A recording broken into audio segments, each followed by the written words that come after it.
Hey, what up, everybody, and welcome to episode number 165 of the Unknown Games podcast. I'm your host, Adrian, and joined with me after it's been maybe a 3-week hiatus, a little break that we've had for vacationing and holidays, is my co-host, Alex. What's up, man? How's it going? Good. We're back. We're back. I think that's the longest we've gone without podcasting in this, we're going on 3 years now. Yeah. I think it was just because we were both busy, I guess, at different times. And we're just, life happens, you know. It has been interesting not podcasting because I still find myself looking at the news and still trying to figure out like, oh, this would be kind of cool to cover or talk about, or we had the whole Redfall thing that happened with Xbox, and that was actually a really good topic. I'm not gonna lie, that was a pretty cool topic that we could have got into. At least hype news, and then now we have Zelda. Tears of the Kingdom is out finally. Yeah, we didn't talk anything about it, and at the time, I hadn't actually finished the game for Breath of the Wild. Now I have, so I'm going straight into Tears of the Kingdom. Mm-hmm. So we'll be talking about that for sure. But yeah, what it is we're glad to be back and a little rusty. I'm dusting the rust off myself, but thanks everyone for joining. We're really glad to be back. And if you're watching on YouTube, as always, thanks for the support. I think we've been doing pretty good on YouTube, and we hope to continue growing. That's just the way it is. We were talking about it before the show, like what are we going to talk about today? And I was like, I don't know. So if we kind of wander off a little bit, bear with us. We'll do our best to give you something that's hopefully entertaining. That's the best I can promise, to give you hope. What are we talking about today? Well, then exactly. I guess we can talk about a little bit what we did over our kind of vacations. So what's the title of this? What's the title of this podcast? Oh my gosh. Oh wait, you know what? I forgot to change the so I changed everything on OBS, but I did not change it on Restream. So Restream probably has this as episode 164, Blue Protocol. Yeah, it's not that. This is not Blue Protocol. Can I actually change it like real time? I wonder. I don't know. You can try. I think it will change it real time. You can refresh it and then it'll change the title. But for anyone who's already watching the stream, it won't magically change for them. But it'll change in the feed, like next time they go to YouTube or something. Well, let's see this. So I'm gonna have like a description. The one thing I don't like about using Restream is that it for whatever reason, I don't know, it feels like it takes time to process. Like I can't actually download and or look at the video sometimes on YouTube for whatever reason. I don't know why, but sometimes it makes me miss the old days of just streaming to YouTube. We'll see if it updates. I put it in a title. Seems like it is updating. Seems like it's good. But yeah, that's the title of today's episode. We're back again, kind of. I say kind of because I'm going back to the US for a week. And that's still going to fall upon one of the next week's podcasts. So yeah, your mandatory gun show, right? The gun. I will be in Texas. There you go. Yeah. How many guns are you going to buy? I don't think I'm licensed to buy a gun. Wait, you don't need to be. You don't need Do you know? That's the loophole that gun shows often exploit. You knew this, right? No, Okay, so okay. Today's topic. Let's go. There's a loophole where if you let's say I'm licensed, I have a gun license or whatever, right? I can purchase a firearm. Once I purchase that firearm, it's like my property, and I can legally sell it to you as a private sale, and then you can have that gun. The hell, despite the fact, gun trade works. Yeah, that's how gun shows are. So you can go to a gun show and be like, oh, well, that looks good. Let me buy that gun from you, good sir. And then you can. So what's the difference? Yeah. Like, what's the difference? It has to be from a gun show as opposed to the back of your trunk? No, I think even then it's legal. You can't go to Walmart and buy ammo or a gun or anything because ammo, Walmart's on the hook, right, for selling it to someone without a license. Yeah. But if you go and you're like, hey, I my friend Mark has a gun, and he, I'm gonna give him $100, and then Mark can sell you his gun, and Mark that's totally legal, yeah. I mean, the crazy thing is right now I realize I'm being explained gun loopholes. Why, from not an American? Yeah. From a Canadian Yeah. to an American. I'm humbled today. I'm humbled. So, yeah.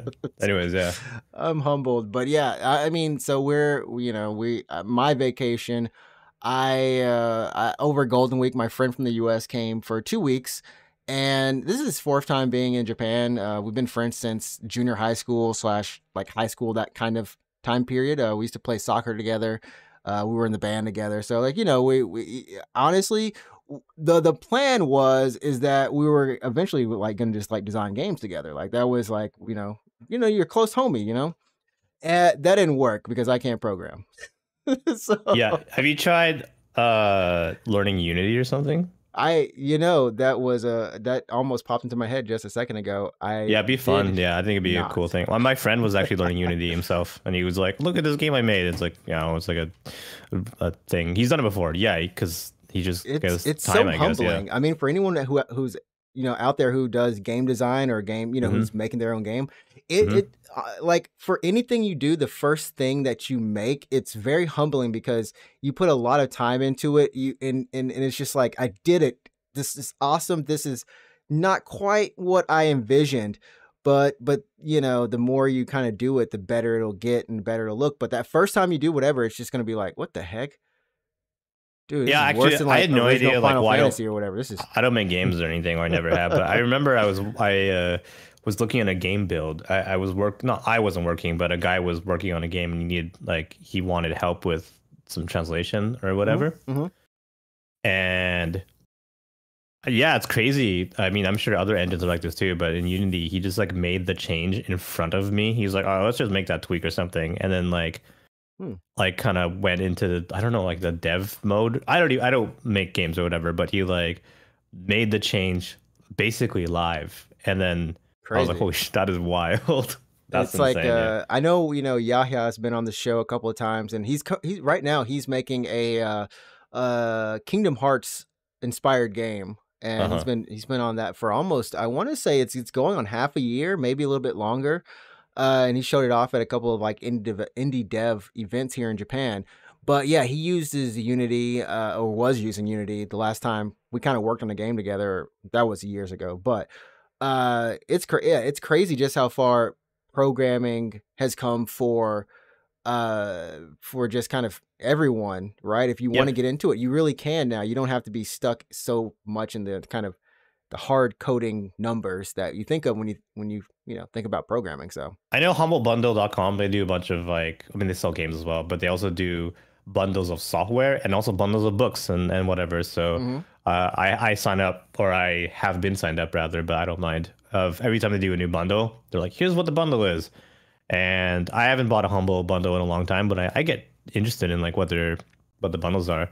And I think a while ago it was a Unity bundle, so it was like a bunch of textbooks and then like maybe some software and some assets for you to start making some games. Yeah, and I'm like, oh, that's really cool. I mean, if you look right now, it's like how to draw, and it's like some drawing stuff, how to code with Python and that kind of stuff. So like, yeah, Humble Bundle is a cool place to check out some whatever if you want to get into something. So yeah, if you want to get into something and go ahead and get into it. I think that's the best advice in life. We're, like I said, we're really just free flowing some ideas and just talking today about just anything, honestly, about our vacations too. Like I said, so what'd you get up to then? Yeah, so I kind of cut you off here. I went up to. So I went to this kind of long bike trail across a chain of islands down in South Japan. Onomichi, I think it's what it's called, like the Shiminami Kaido. And let me see if I got like a map of it or something. You want to try to open Google Maps without accidentally doxing yourself? No. I mean, it's shouldn't. Hopefully, I hope not. I'm going to like Japan Guide or something like that. Like pins, like I don't know about you, yeah, because actually in Google Maps, I've set locations for home and work. So if I open, if I go to like maps.google.com, it's like here's where you live. I'm like, oh here's shit. Where you... Yeah, here's where you live and where you work. Wow, goddamn it. As we always say, if you're streaming, be careful. Have a browser, that's my pro tip. I say this all the time. Yeah, people think I'm joking. Like I'm kind of joking, but like when you are streaming, like have a dedicated stream browser where you do not log into anything private, like on that browser. So Yeah. This one, unfortunately, is not my dedicated stream browser. Technically, I usually have it open, but this one isn't. So that's why we didn't go to Google Maps. yeah. But yeah, this cycling trail is it's down near what would you call it? Like Kyushu? It's not as far as Kyushu, like maybe Shikoku, like that, like The Ehime. Shikoku area. Yeah, Yeah. yeah. And you can essentially go across these 5 islands, 6 islands, I think, technically, the ending point. And it's really nice and beautiful because you're just biking across islands. And when you go across the bridge to each island, you get this nice, just scenic view of. That looks sick. So you went on that bridge? Yeah, I went on that bridge. Yes. And you did you like film it all or whatever? I did. I should pull up the footage of if one you of the if you bridges. can easily find it. I don't know if you can easily find it, but yeah. If I can find it. I think let me see really quickly if we can get it up here. Like accidentally show private videos of fuck. Next thing you know, oh man. But I mean, like, since it is like in the countryside, there's a lot of the trail or like where you're going that's just like straight covered up in insects. Nothingness. I mean, there's not insects there, but it is just kind of. Hopefully, GoPro doesn't. So this is footage. This is GoPro footage. Can you do it, GoPro? Okay, there we go. Yeah, this is GoPro footage. Can you do a GoPro? Yeah. I don't know. The website sometimes stalls on me. Oh, you're streaming this from fucking GoPro's cloud service? Yeah. So we're streaming this from GoPro's cloud service, but this footage right here, I actually streamed. I like IRL streamed this. Well, I gotta say, yeah, man, GoPro stabilization is sick. That's really good. I was very surprised that I think this was probably like on 4G, which is fine or whatever, but the signal actually held up for like 50 something minutes until we got into a little more hilly tree area. You got too far from a cell tower. Sure, I guess. I mean, it is an island, so one cell tower probably covered the whole island. I mean, so to give a size of these islands, it's like it was about 45 minutes to an hour to bike like halfway through one, like around one, sorry. And they have on the road, there's always a blue line, and you can't really see it on. Actually, you can see it. There's like a blue arrow right there. As long as you follow that blue arrow, you will go to the final island. Just make sure you don't continue to follow the blue arrow in the, I'm going to say, the wrong direction, because it is a circle. And if you don't watch out and you take the wrong turn, you will just go in a circle around the island, which we did do on one island. Did you use like, I mean, you weren't really checking your phone or anything, right? So you weren't looking at a real-time map or anything? Yeah. So my friend had Google Maps open. I had Google Maps open when I wasn't streaming. So it was really like every time we came to a place where we thought it might kind of split one way or the other, we just double checked, because the one time we didn't double check, we lost about 40 minutes, like 30 minutes or so. Okay. But I would say, like, if you want to do it, you can actually get from like the start point to the final island in one day if you really want to do it. It's not that hard of a trail. The hardest things are when you're going across the bridge, like right before that, you have to go up a hill, essentially, right? You're going up this kind of spiral trail till you get to the top of the bridge. And then you're going to just go back down the bridge, So then you get to coast. You get to coast a little bit. So honestly, yeah, that's cool. It's nice. Yeah. That's the kind of thing where I'm like, oh, I would buy like a 360 cam and like have that kind of behind me so you get the third person looking kind of footage. That would have been so good. Right. That would have been so good. So whenever I'm like on the internet or whatever, and like whoever like Insta360 or whatever announces a new 360 camera and you see all the footage, and I'm like, that looks sick. That's a cool shot. And then I'm like, I want to buy that. I want to get a 360 camera or whatever. And then I'm also like, I think about it for a bit. And I'm like, oh, but I never go outside. I never do that kind of actual activity. I'm like, yeah. But yeah, no, I mean, like, for example, if you had one and you had that kind of mounted, I guess like on your frame, and it was kind of behind you, you would have like a cool third person kind of shot. I saw someone who had something similar, but it was, I think, to the side of their bike or something. Maybe it was doing the same purpose. Oh, but yeah. It was just almost like it looks like a camera person, right? Yeah. The footage looks like so you guys don't know. If you didn't know, they make 360 cameras that capture exactly what it sounds like, 360 degrees of just video all around you, and then you can stitch that together in the app or whatever it is to whatever camera angle you want. It's captured every angle, so you can set it to whatever angle later, right? And then what you end up with is like, it looks like you have a cameraman, but you never did. It was just a camera behind you. So yeah. It's honestly like my friend was like, "Oh man, we should totally do this more often." Like he was like, "Oh, we should just go from like here, like South Japan to Hokkaido." I'm like, "No, no." But It's tempting, but it's tempting, but no. But I mean, we did find a dude at the youth hostel. Or at the hostel, you know, he was I think he said he was like 64. It was like in the onsen, or like just that kind of the Sento area, the public bathing place. And he was like, "Where'd you guys come from?" And we told him like down south in Japan. And he's like, "Oh yeah, well, that's actually where I came from. I rode my bike from here to Osaka, and then I'm riding it to Tokyo." And I was like, "What?" And then he was just like, "Yeah, I do this like every other month."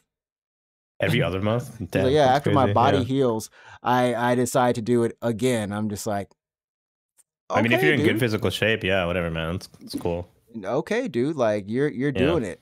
But I learned, I will say, like, I learned a lot about my GoPro, and you know, not only just streaming from it, but also just like how I kind of want to like have it clipped on me, or like how a good place to have your action camera. I've never done an IRL stream before, and I've also never worn a camera. So it feels great wearing it, but you get this part where you want to turn to see something, and because you're wearing it, you can't just like turn the camera. At one point I did turn my shirt kind of, but you have to turn your torso, you know what I mean? If you're biking, I imagine that's a problem, but if you're walking, I presume you would just turn your body if you're walking. Yeah. So this is a problem mostly if you're riding a bike or on a vehicle of some kind, right? Right. Yeah. So that was the main part of the trip, like 2 days of the trip. We split in half. I don't know if GoPro's you're gonna go 1080 with us, GoPro. Was 2 days for that. Then we went to 2 days in Osaka, 2 days in Hiroshima. Yeah. Did you have Hiroshima style okonomiyaki? We did. That was actually really decent. It's good. Like, it's good. Great. Yeah. You want to explain what that is? So Hiroshima style okonomiyaki, and like okonomiyaki in general, is kind of like I guess we always call it like a Japanese pancake, is what people compare it to. That's what people call it, but when I first came to Japan, I was like, the fuck do you mean Japanese pancake? Right? It's like it's not sweet at all. Like, let's just get real. It's not a pancake. It's not a dessert. It's not a dessert of any kind. It's closer to like a Japanese pizza. Would you say pizza? No. Like, what would you call it? If you had to, like, I can understand why you call it a pizza, but again, when you say pizza, that kind of invokes a different kind of image in my mind. But then again, you know, I don't know how I would describe it. It's basically like it is batter, right? It's batter. So it is batter with cabbage, and the main ingredients of okonomiyaki is going to be like a batter, a buttload of cabbage, and then some kind of protein. So this could be like meat. Or it's usually meat, right? Sometimes it's like octopus. It could be meat. It could be seafood. It's really whatever. It's really whatever you want to put in it. Honestly, that's why it's called okonomiyaki. So okonomi is Japanese for like preference, right? So okonomiyaki means preference fry. So like whatever you want, basically. But yeah, it's batter, cabbage, and a bunch of stuff, and then you mash the shit out of it. Like it's in a bowl. You mash the shit out of it, and you pour it over a hot plate, and you fry it. And you fry it. I mean, it's very, very simple, and it's one of those things like with takoyaki that you'll just see like at a house party. It's like really common. It's a common house party food. Because it's easy to make. Is there an equivalent in like Western cultures? Like you go to someone's house and they're like, "Hey, we're having food out there." Well, not that you like make a food, but like a food chips and dip. Like okay, yeah, chips and dip. I guess, yeah, I guess would be the equivalent. I feel like chips and dip. It's like a common house party food. Yeah. So I don't know if this is the place, but we went to this okonomiyaki like street. We thought there's so many people. Holy shit! We thought it was gonna be this place where this is actually that's the place we went to. Well, that's a place we That's went where to. you I'm went. pretty Okay. sure. There's so many old people. There's so Oh my many God. people, man. Where's the young people? Well, at least for when we went, there were so many tourists that it was just like, oh, where are the Japanese people at? Damn, dude. And because the video that I'm watching is a little bit behind, but you can see the person here putting meat on top of a bunch of cabbage and Yeah. And the thing that's different about what we describe Hiroshima as stuff. okonomiyaki and this Hiroshima okonomiyaki is that there is no batter in between this. It's noodles. It's like yakisoba instead. Mm-hmm. And it's there is like a thin layer like of egg, almost like a crepe. You can kind of see it right there. It's this really thin layer that they kind of put down and then they just immediately flip it. But it was honestly it's super filling.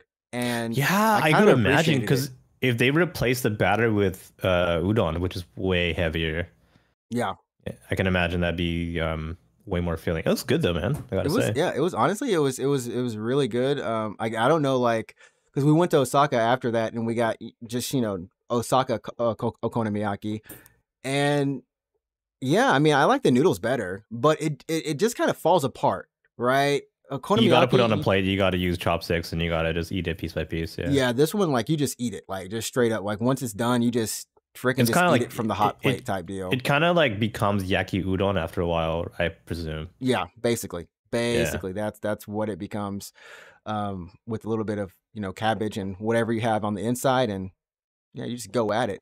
But this good though, man. Yeah, this place had, like I said, we thought it was gonna have a street full of restaurants because there's like the place we looked up. It said there's 24 restaurants here. It's all in one building.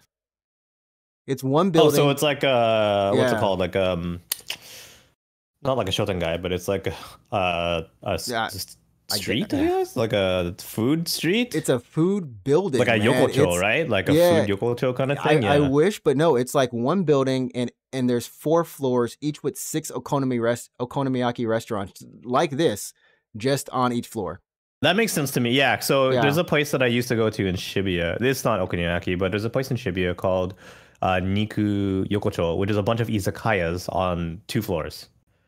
Oh, so you like the one floor is just like a bunch of smaller izakayas just packed in together. It's a huge space and it's just like restaurant, and that's kind of like what this sounds like. Yeah, and it was I mean it was really cool. We ate two because 3 would have been insane. We just had 1 to ourselves a piece. But I mean it was filling, yeah. It was nice. I gotta say, like Hiroshima is probably one of the best cities I've been to in Japan, just because it's so like the roads and the spacing, even though you could tell it was kind of crowded a little bit for Golden Week or getting kind of close to crowded, it was just very wide. I imagine, especially coming from Tokyo, right? It just felt really open, more than Osaka, because Osaka kind of got back kind of a little bit closed a little bit, and it was just like, this just feels, I felt like I had room to breathe. I remember the first time I went to Nagoya, I was like, damn, these streets are wide. Because like, if you've spent most of your time in Tokyo, if you've moved to Japan, or I guess if you're just visiting Japan, but you've only been to Tokyo, like you might think that those streets are just how it is all over the country. It's not the case, right? It's not the case, yeah. It's not. It is weird. I have had that feeling a couple of times just going to different cities. Like I went to visit my friend who lives in Yamanashi, which is a prefecture to the west of Tokyo. We were driving around, like, because he like lives in not Tokyo, so he has a car. We were driving around to his city and going to places. And for a moment, I was just like, shit, this is like weird to me. Like I've lived in Japan for like years, but this is so unfamiliar to me. Like this is not my Japan. Like I don't recognize any of this scenery, these roads, being in a car for this long kind of thing. It was really weird. Yeah. It's pretty cool. Like when you just travel out a little bit to places that you haven't been, and just when you notice it, and it's, I don't know, like it was that to me was one of the best things, was just not being where I'm used to being, especially after the pandemic. And like, I've been working from, I've just been in my home for 2 years. This is the first time I really traveled. I know what you mean. I love traveling domestically because it's like, it's my chance to be a tourist again. Yeah. Because I like Japan. Obviously, I mean, I liked it enough to move here. So, like when I first came to Japan, I was in love with the country. I think a lot of people are the same way, especially if you are coming from a similar background where you just like love games and anime, you're a self-proclaimed like otaku or whatever, right? So I like really love Japan, and then I was like, I'm gonna move here, and then I did move here, and then eventually, you know, It all becomes normal as heck. yeah, slowly but surely, it just became normal everyday life. I had to get a job, I have to pay taxes, and you know, I have to pay rent, and that kind of thing. Yeah, it just becomes. So, I mean, not just normal, but everything like I don't know, like stuff that we see that.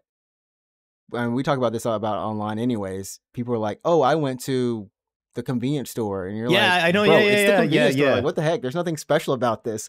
But I get, like to like, other people, yeah. it's super special. You know, I think I get new. like jaded, really, honestly, after living here for so long, right? And people are just like, "Whoa, look at this! Look at this vending machine." I'm like, "Yeah, dude, it's a. What do you mean? It's a vending machine. There's nothing special about it." But I guess if I had to recommend one spot in Hiroshima, it's that island where it's Miyajima Island is what it's called, and it's got that one torii, like that one gate that's in the water. Like this place, honestly, was so chill. Like it was so. Is that your picture, or that's a picture you brought up on Google? No, that's my picture. That's my picture. You took that? Yeah. Okay. I took this picture. I took a lot of pictures in the video here because like you can see like a beach right over here. You can actually walk over to that beach and just like chill. Through the water, you mean? Or wow, that the water wasn't too deep, honestly. Like it's if they would allow you to, it's shallow enough for you to walk to, or if they would allow you to, you could, but no, okay, you but can't. But no. No, okay. It's a no. It's just a nice, like you can see the city of Hiroshima on the other side of this beach, and it was just a really relaxing island. I don't know how to describe it. I've never been. Yeah, I have never been, you know, to Hiroshima before, but I should go. Honestly, it's one of the last few places left in the country that I have yet to actually visit. So yeah, I mean, I definitely encourage it. There's these cute deer that are there too, like at Nara, but they're just deer on a beach. Did they like? That's kind of weird, actually. I know it was weird because I was. Do like, they hassle you? They come up to you for food and stuff. Yeah. I have some video of deer like coming up to us, like, "Yo, man, we want some food," and you're like, Yeah. I was at Nara a little bit before Golden Week actually, and they were like sniffing my bag and stuff, and I'm like, "No, dude, I got no food for you." In Nara, did they have pigeons as well? Because this island had like right after the deer came begging for food, like when they left, the pigeons would come. No, I don't think there was a lot of pigeons at Nara. Oh man, not that I noticed at least. Yeah, but it was honestly just like a really cool deal. And there was a little auto art from, I guess she's performing a concert somewhere. I don't know, but homegirl. That's cool. Some stuff from the One Piece movie. It was nice. Like honestly, I gotta say it was probably my favorite part of the trip. And just reminded me of playing Sekiro. Like there's a one level in Sekiro that's kind of modeled off of this place, and I swore every time I opened a gate, like I turned around like I'm in Sekiro. Something's gonna jump me, even though I know nothing's jumping me. Yeah, I thought so. But normally, like right here, the water should come up to here, but because it was low tide. For this part of the day, it wasn't actually up to here. Oh, I see. Okay. Yeah, so I do encourage anyone, to go to Miyajima. I'll go. I'll go one day for sure. I love seeing new places in Japan. I love scenic areas like that. It's just fun to take photos or whatever. So yeah, I want to do that. Yeah, they have a ropeway, hotels, lots of fun stuff. So, and then finally, I went to a concert. Went to see Asian Kung Fu Generation and Perfume. And which was better? What was the better act? Oh, I mean, I went for Perfume. I've actually seen Asian Kung Fu Generation. Perfume is pretty hype. I got it. Like, Perfume's really good. Yeah. I was like, I super fanboyed so hard. I just remember one part where they came. Like I've been listening to them for like 10 years, and they came out and they were just like, "Hey, we're Perfume" and everything. And this was their first performance for this year, like their first live performance this year too, which is really cool. Yeah. And it was just this one moment where I just like, I can't believe I'm seeing Perfume, and my face got so happy and giddy. And I looked at, you know how you can like see yourself from like an out of body experience, like you're just looking at yourself going, dang, that happened. And I was just like, oh, this is a dream come true. But yeah, so we actually went to this concert. We tried to get tickets to another concert here in like Chiba. But it was being it was an annoying registration system. So, anyways, this concert was interesting because it was like done by a radio station, and all the acts. It was Asian Kung Fu Generation, this one band called Go Go Vanillas, Generations from Exile, Oh my god. Okay. Perfume, Yeah. and Uh-huh. I still cannot say this band's name, but they're very like these guys are very new. Like they're maybe 1 or 2 years old from Okay. being mainstream, and they were all voted on by the viewers, or sorry, the listeners to be To like. on this stage. Yeah, Oh. Okay. and Okay. their Okay. set list were also voted on. So each Oh of these wow. bands played like 5 or 6 songs. So just But played like whatever people wanted to hear. it was like the best, like, their most favorite songs. And they Yeah. played, like, Perfume was like, yeah, we actually haven't played Dream Fighter in a long time, but you guys requested it. And so I got to hear my favorite song, like #1, period. It was awesome. It was just an awesome concert. I won't lie. It's Yeah. annoying because if you don't like any of these other bands, you got to wait. You have to like wait through like the acts gotta- you don't care about. You got to sit through the acts you don't care about, or hopefully you like them. Luckily, I knew enough about Generations. They sung like a couple of the One Piece openings. So they sung those here. Like the one single I have from them, they sung 3 songs off of it. So I was good. Which songs did they perform? For Generations, Yeah. I wish I knew. You don't know, but let's look at the what is that One Piece opening called? stuff what you're googling right now. That One Piece opening. That One Piece opening, where I wonder what is it called? I should just go to my actual playlist or something, like Hard Knock Days. That's what it's called. Yeah, Okay. Hard Knock Days. I totally forgot about. Yeah, so when you mentioned Perfume, I'm like, oh shit. Yeah, so the guy that produces Perfume, Yasutaka Nakata, he's like a music producer. He does, he works with multiple groups, not just like a Perfume. ton of groups. Yeah, I forgot. So he also works with a group called Capsule, and Capsule's really good too. Capsule's and I'm like, good. what's Capsule up to? At that moment. I was like, look them up later. Yeah. Dude, I realized when I was trying to look at like some of these shows, like these bands are traveling like week after week after week. Yeah, that's what happens when you're tiring. I can't. I bet it is tiring. That's why you hear like bands live on tour buses, right?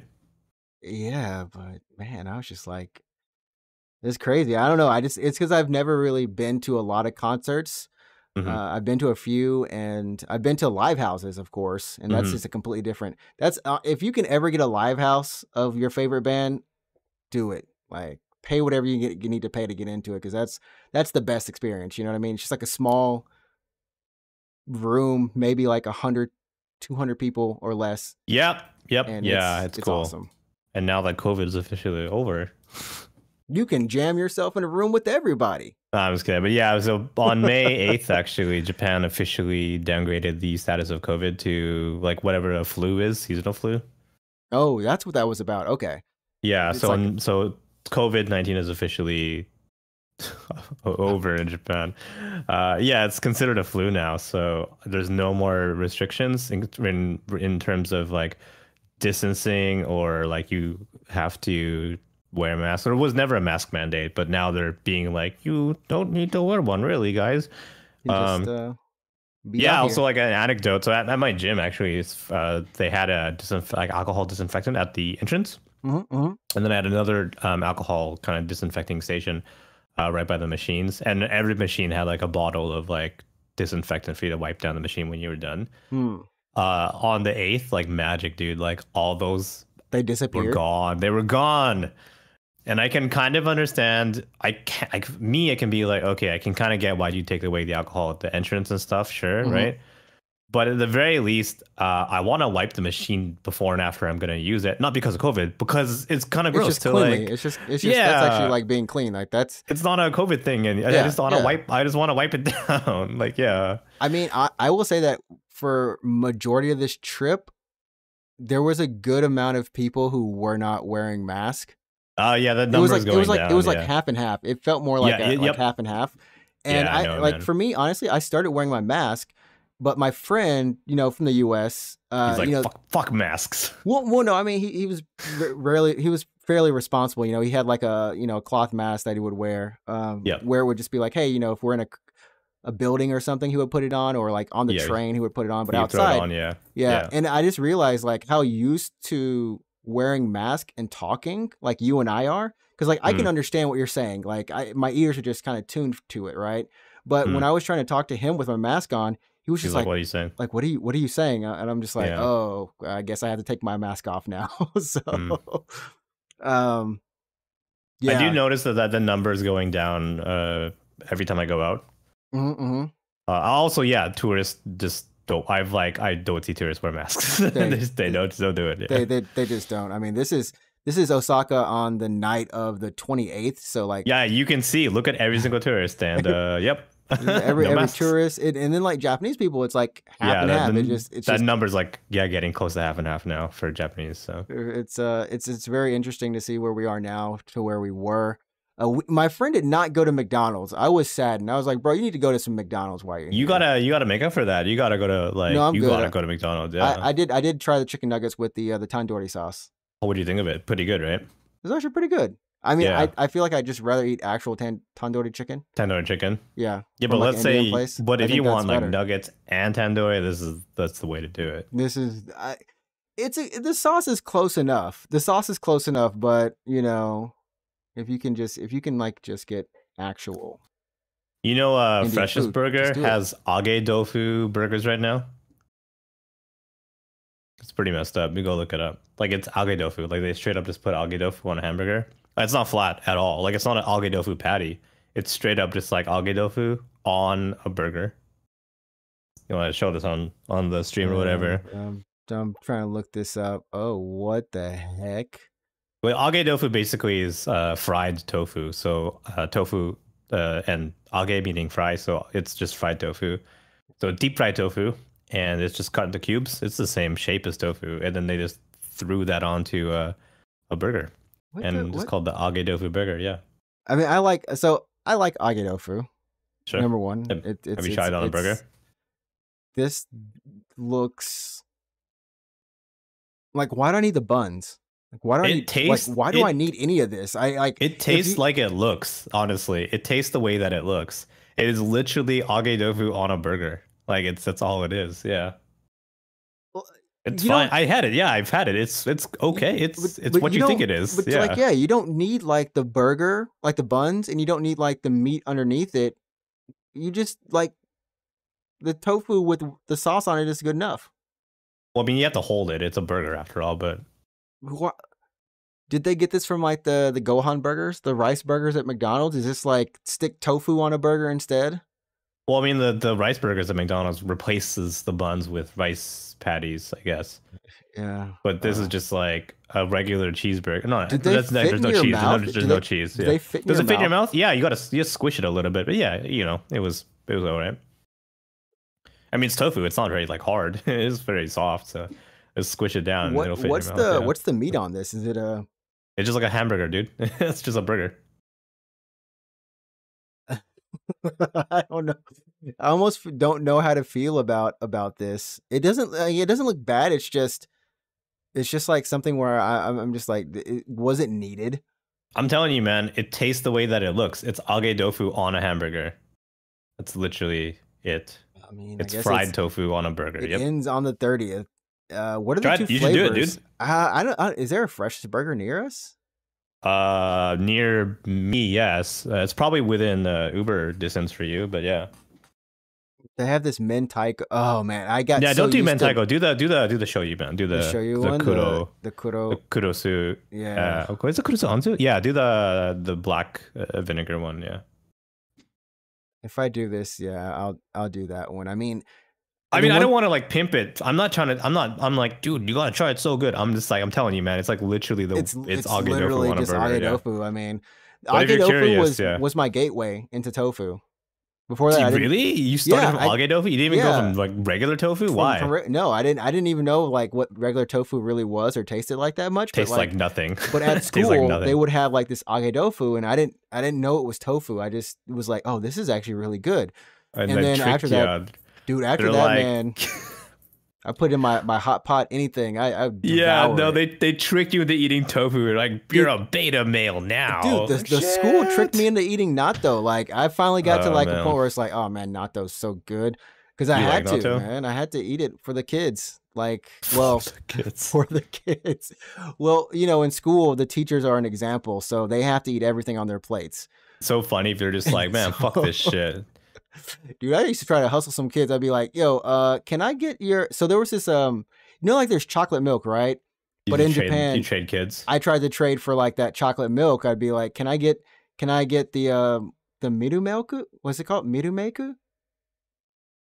I It's don't know what this, you're talking about, man. it's like a flavor that they put into the milk to make it taste like chocolate milk, basically. Oh, I've seen that. I'm familiar with the concept. I just didn't know if it had a name or whatever. But It's yeah, like I'm familiar with the concept. Mirumake Yeah. or something. And I'd be like, yo, can I get some of that one? Can I get that? I'll trade you some rice, some extra rice. Dude, kids go ham for rice. That's so weird. I wouldn't imagine that. No child of mine will trade away their fucking chocolate milk for shit rice. For rice, yeah, man. Don't let them do that. He'd come home and be like, what the fuck's wrong with you? Why'd you give that up? Why did we you have rice give at it home, up? you dummy. Like, You can eat rice when you get home. yeah, dude. what the fuck you talking? What are you doing, buddy? Oh man, but yeah. Anyways, that was a thing. So that was pretty much my vacation. We came back and we went to Nakano Broadway. Well, we went to a couple places in like Tokyo, but Nakano Broadway was probably like the bomb, the place. I hadn't been there in like 5 years. I like Nakano Broadway. It's got a cool vibe to it. Yeah. Mm-hmm. Cool vibe. It's kind of really kind of chill. claustrophobic. It's kind of like if a Don Quixote had more space. If a donkey had more space. Sorry, Don Quixote had more space. Yeah. If it did. I mean, but if you're honestly, if you are looking for like old toys or just, you know, anime merch, like older anime merch, new anime merch, if you're And looking watches. and watches, dude, so many freaking watches from So that many one company. watch stores. I was like, what the fuck? Watches, jewelry, and then there's just Yeah. like just vintage stuff, just of all sorts of things. But it's Yeah. so nice, and it has a really nice feel and the atmosphere to it. 6 floors, I want to say, 5 Yeah. or 6 floors of just It's super cool. lots of fun stuff to kind of browse and peruse through. That was, yeah, I think that's pretty much it. I mean, we did other stuff, but did a boat cruise. That was new. I don't know if you've been on a boat cruise like near Osaka or something. I've been on a dinner cruise in Tokyo Bay. Is this something different or? I think it's the same thing where they just have like one of those boats where you kind of like can just sit on the inside of it and have some dinner as it coasts along. Oh, I think, river. okay, so probably thinking of two different kind of dinner cruises. So the dinner cruise that I had, yeah, okay, one of these, yeah, not one of those. Yeah. But I do want to go on one of those. But Here we go, the yeah. dinner cruise that I was on was like more Western, I guess, like a way bigger boat. And like an actual cruise boat, yeah. like a cruise boat, yeah. And then we had to go. The dock was in well, close to. I want to say. I don't know. I would say. Where is the port? Anyways, it doesn't matter. So we went on a boat cruise, and I had dinner. Yeah, I've been on two. One in Tokyo. Where you get in Tokyo, and then one where I had to get on at Yokohama. But that's it. I've been on those dinner cruises. But those that kind of boat. Actually, I do want to go on one of those too because those look sick. Like that. The views I think from there look really fun. It was really nice. Like we left from Asakusa and then we went towards Odaiba, I bet, right? Odaiba, yeah. We went towards Odaiba and turned around. But we got to see like Tokyo Big Sight and just like that area. I was trying to find the Gundam, but the Gundam's like in the freaking trees, I think. So the Gundam would be on the other side. Is this picture? Did you take this picture? Or? Yeah, I took this picture. Yeah, okay, so the Gundam is on the other side.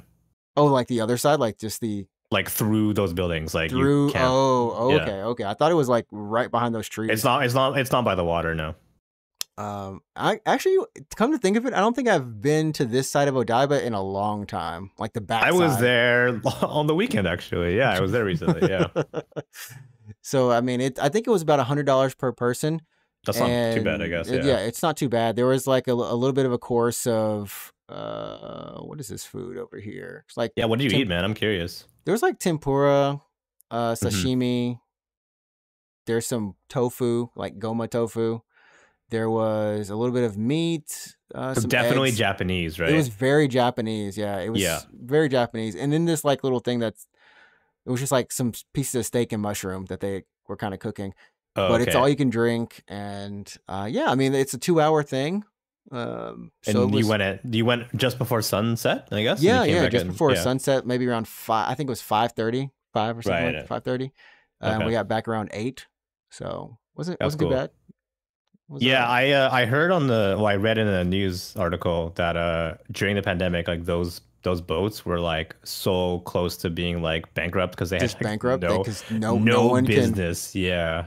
I can imagine it, man. That would Yeah. stink because it's very nice, And now but they're back. Yeah, they're like basically business is booming right now because people are like starting to tourists go out and stuff. Yeah, not tourists just are tourists, not everywhere. just tourists, but also Japanese people themselves. I And think I really half. believe, yeah, I think just over the last couple of years, I think even Japanese people are just like, oh, I want to go out, like I want to Hmm. do Hmm. stuff, and Dude, yeah, I half of my think boat was actually just Japanese people. More Japanese than people, half, yeah, actually. Yeah, and yeah, then yeah, but they didn't have translation, which made some of the foreigners upset. like for the menu, you mean, or No, no, just in general for like so the where you can reserve this place has English, and then like when they talk to you, like when you're getting on the boat, is like in English a little bit. It's like English broken Japanese English, right? it's like please do this, Do like safety this. procedures, or whatever. Yeah, okay. Yeah, yeah. But when they actually got on the boat to like explain the actual safety procedures, it was just all Japanese. Every like even the tourist information of like, hey, look over here to the left. Here's this bridge. That's all Japanese. Everything was in Japanese. So like at one point, I was because I was translating for my friends. Other foreigners like heard me, and like at one point, a couple of foreigners just came over to me. And was like, so what did they just say? I'm like, Oh. can someone pay me now? Can we I get like, yeah, paid? you Can I pay me and get I'll tell paid? you. Can I get paid?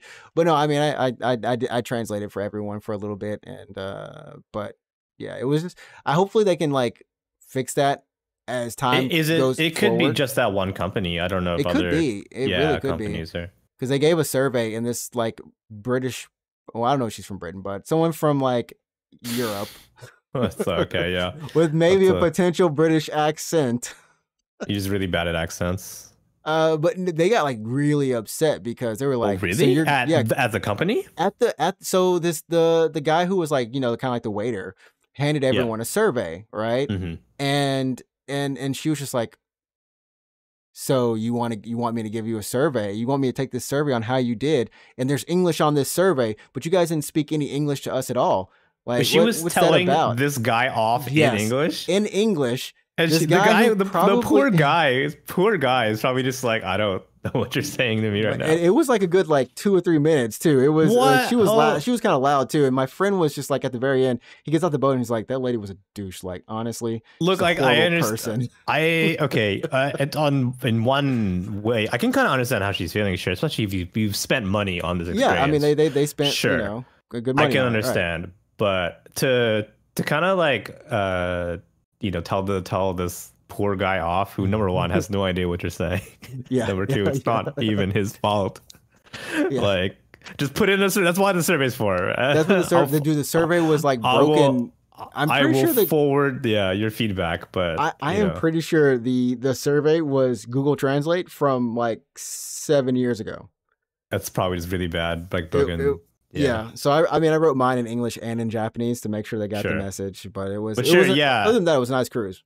I just, oh man, I just feel bad for this poor guy who has no Poor idea. guy. This person's obviously angry at you, and you just don't know what she's saying. But Yeah, I definitely saw people who were just like they did have the menu translated, so that was fine. Like what you were eating that yeah, was fine, but I yeah. saw people who were just like they wanted to enjoy it more, but they couldn't. And it was just like at the beginning of the cruise, everyone was happy, and then at the end of the cruise, it was just like I'm ready to get off the boat now. Mm. I'm tired. Well, all the foreigners, you mean? Yeah, some of the foreigners. Yeah, some of the foreigners were just like, "This is okay, whatever. I'm good.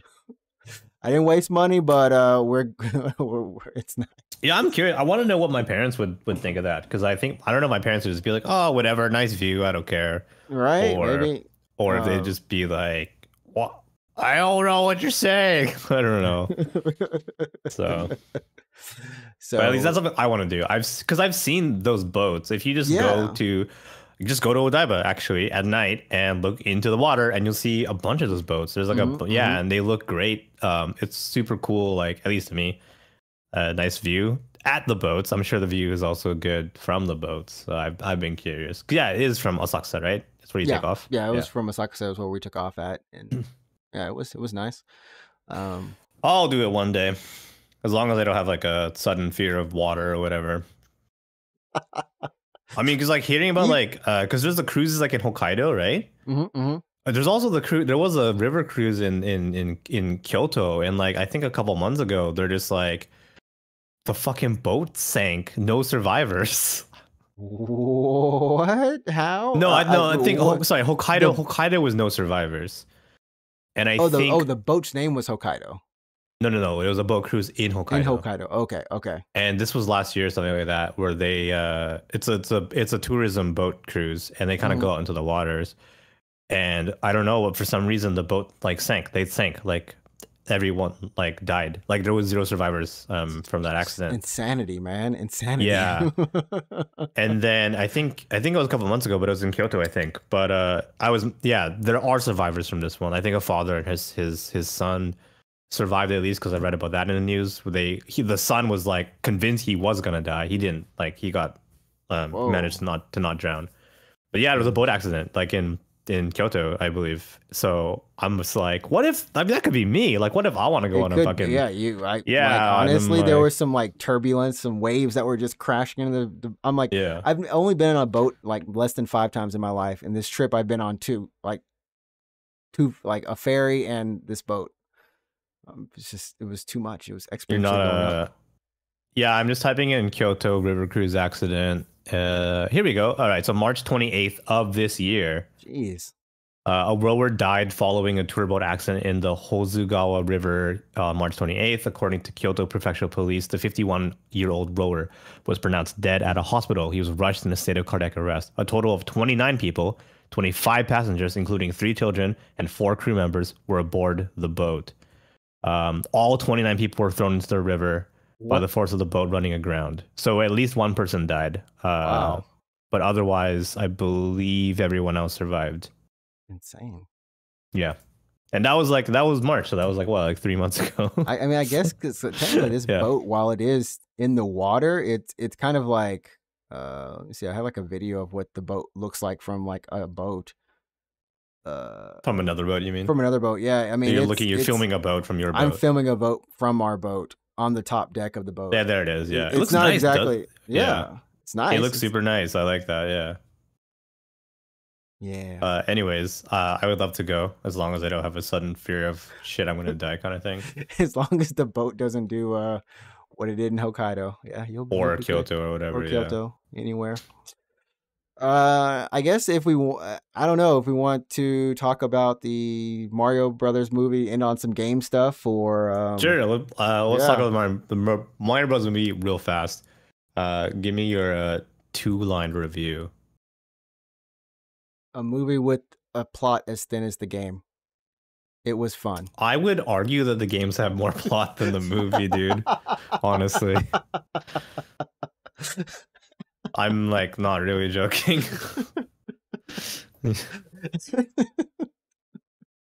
It was a fun movie. It felt in one weird way like I was watching Saturday morning cartoons, like those early episodes of something where nothing really interesting has happened yet, but it's like kind of trying to build up, but you still have like maybe 2 more weeks before like the good stuff happens. Yeah. It just was all one pace. I was surprised that a few different things, right? Yeah, the movie just never stopped to breathe. Yeah. It never stopped. It was like an hour and a half or longer of just... I don't even know how long the movie was, but yeah, it wasn't a short movie, actually. No, it's like the roller coaster movie. It's like a roller coaster that's going... Would you say it's going up? Or I don't even think it ramped up. It did ramp up. The ramp up is when... I don't want to spoil the movie for anyone who hasn't seen it yet. It's still kind of new. But the ramp up part is the setting of Mario as a character. Which I actually really enjoyed. Yeah. I enjoyed that part where they're just... You saw it in like the commercials or like, the ads, but like where they're just plumbers, that jump was fun. That was cool. I was like, okay, cool. I'm enjoying this. This is kind of like comedic. I'm getting some background on Mario. Like it's weird because in He's my definitely mind, Italian. He's definitely Italian. he's Italian. Yeah. In my mind though, and I guess for many of us, maybe I didn't think Mario was born. Like he I had didn't no, think Mario was born. he was just always Mario. It's like when Like you you think he question was where the like heck just Sonic came from. He's just Sonic. like But he Sonic just comes from he a freaking island. But like, did Sonic ever have parents? I never questioned this Yeah, crap. it's true. It's like meeting Sonic's parents or whatever, right? Yeah, dude, it was freaky, but I enjoyed the voice acting. I thought all the voice actors did an amazing job. Chris Pratt did a fine job. It didn't bother me any. I know some people were like, oh my goodness, this it just took me out of the movie. But yeah, Toad, yeah, Keegan Michael Peel, like his stuff was like a lot of fun to listen to, and Seth Rogen was Seth Rogen. Yeah. Yeah, everyone, yeah, Jack Black as Bowser, I think great Jack Black role. stole the show. Like he was basically like the 'Cause highlight of the movie for me. He was Yeah. by himself the whole movie. Let's face it. Yeah, he really Jack Black kind of carried that movie, guys. Jack Yeah. Black basically had a monologue for most of the movie, like that he Yeah. was in. The parts that he was in was almost. He just was like I think he was like the funniest character. he was you the know? funniest character. I think he was the most relatable character to me. Yeah, for even me. yeah, in a weird way, yeah. I In a guess. weird way, he we're was just more looking, we're all relatable. looking for love, basically, yeah. But yeah, no, even like characters that are meant to be comedic, like Toad is meant to be, comic relief, right? Yeah, yeah. And Donkey Kong 2 kind of, I feel like, but like Bowser was just the funniest in terms of delivery Bowser and was everything. just he had an all around character. I think that's why I could try to not just relate to him, but like felt sorry for Bowser a little bit because like, Yeah.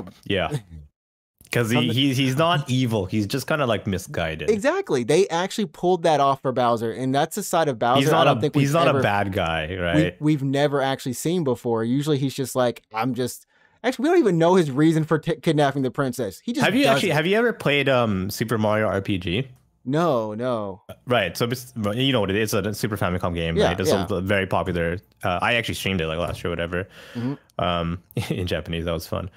But Bowser joins your party in that game, Oh, and you actually like learn a lot about Bowser as a character. He's actually a funny character. Like he's funny in your party. He's a cool guy. he's basically King Day-to-Day, right? I assume in some way, like how like sometimes Kirby and King Day-to-Day like actually like team up a little bit and stuff. Yeah, and like it's not like I know you're evil, but you're not like pure evil. You're just you're bad. You're not evil. You're bad. I think there's a difference.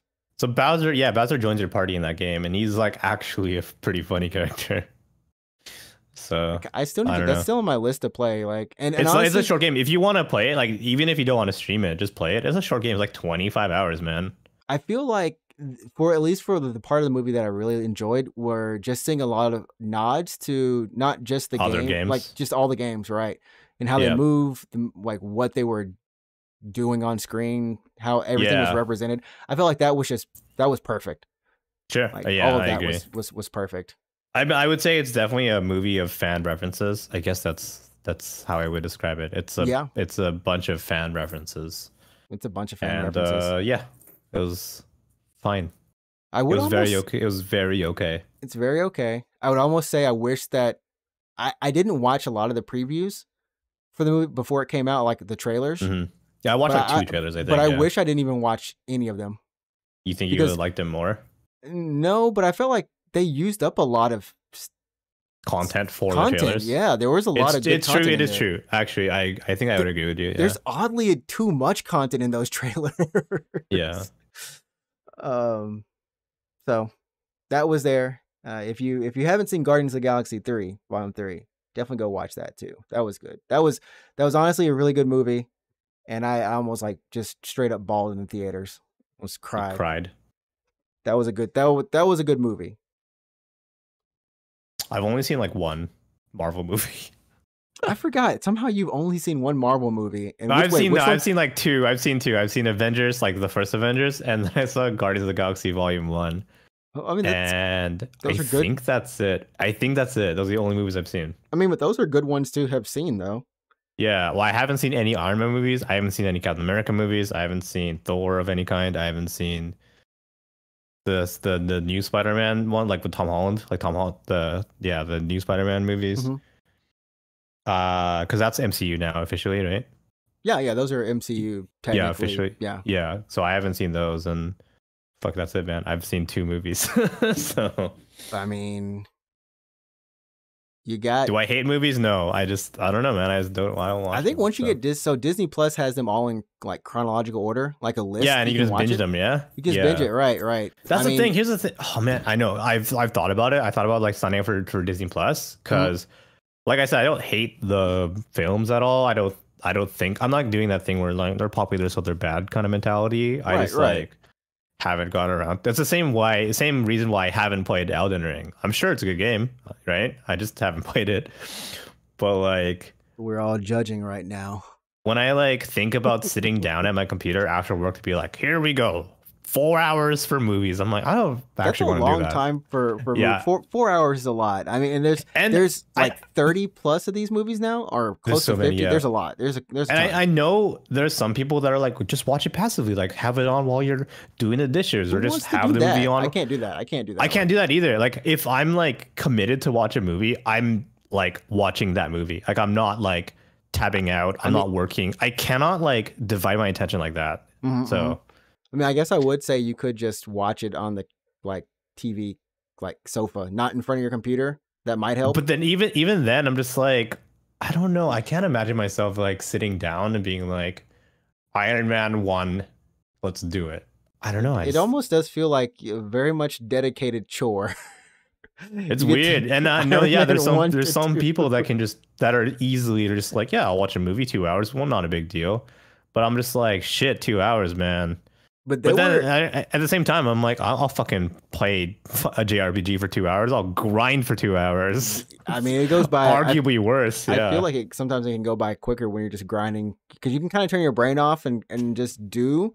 I do that, yeah. But yeah, I mean, I saw them all when they came out, like the weeks they came out. So for me, except for like the latest 2, I have not watched Wakanda Forever and Ant-Man and the Wasp. My dad has seen Wakanda Forever on the plane.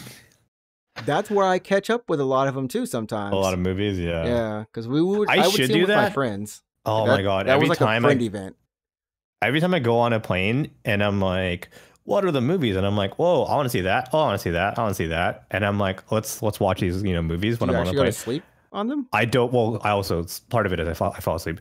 But a lot of it is I end up just watching old movies that I'm like, they do always have, was it like Space Jam and some Space Jam, yes. And like, yeah, I got on the plane. So I was going home like one year, like flying out of Japan. And before fucking takeoff, before we even got wheels off the ground, I had Space Jam playing. I was like, yeah, I'm going to watch Space Jam. And that's what happens. Yeah. And then I'm just like falling asleep or something like that. So. Yeah, I'm curious to see, because I'm going back, like I said, this week. I'm curious to see what movies I'm going to get to watch. What's going to be on the plane? What's going to be on the plane? Because, last time I got to catch, what was it? Maverick? Top Gun Maverick. Oh, Top Gun, yep. Did you like that? Yeah, I loved it. It was great. And like the scene when they... I didn't cry, but the scene where he was taking off at the very beginning of the movie in the plane was with the prototype plane or whatever. The prototype plane. For whatever reason, it perfectly lined up with my own takeoff. So as he was taking off, I was also taking off. It was, dude, it was so amazing. I'm like, this is better than 4DX. This is better than IMAX. I'm so glad I never watched it in those theaters. So funny. I watched Top Gun 2 over Christmas break when I was with family. Yeah. We're like, let's watch Top Gun. I'm like, whatever, fucking sure, I don't care. And then I end up watching, wow, this movie's like actually better than I thought. It's good. Yeah. I don't know if you like Top Gun 1, because Top Gun 1 is it's like a movie from that era type deal where I just know that there's like a homoerotic beach ball scene. Yeah, all their shirts are off and they're playing beach ball. They're like, it's like a bunch of hot, sweaty dudes. And they just go like, yeah, let's go, baby. Yeah. And then they kind of try to put that back into the new movie. It's not the same. It's definitely not the same. Because they're not all shirtless dudes. They're not all, they're not all shirtless dudes. It's very much a bro movie, like a military bro thing, but they're not as thick and dumb bros. They're just cool. They're just cool bros. Like when you put that Like when you just put the aviator jacket on or like the bomber jacket and the like the aviator sunglasses too. yeah, it's that the movie. That's it. That's the movie. But what I thought was really good, and we won't talk about Top Gun anymore, was just like all those shots that they did with the planes. Like you mean the interior shots or just the interior shots, like all of it, how they had it just edited and like actually how they pulled off a lot of those fight scenes or like the interior stuff. I was like, wow, dang. I know for the interior shots of that movie, they used a camera that